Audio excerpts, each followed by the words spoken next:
প্রিয় ভাই, সব মানুষের হায়াত মওতের কোনো স্থিরতা নাই। আপনারা আমাকে ভালোবাসেন,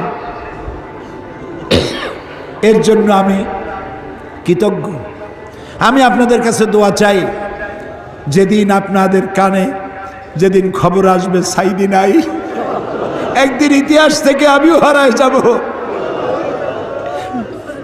কিয়ামতের দিন আল্লাহ যেন আমাকে মাফ করে দেন। আমি কিচ্ছু চাই না আল্লাহর কাছে। আল্লাহ যদি বলেন কিয়ামতে তোরে মাফ করে দিলাম, এর থেকে বড় পাওনা আমার নাই। হায় আল্লাহ, এদেশে ইসলামের জন্য কারা রক্ত দেয়? আল্লাহ, এ জমিনে ইসলামের জন্য কারা মার খায়?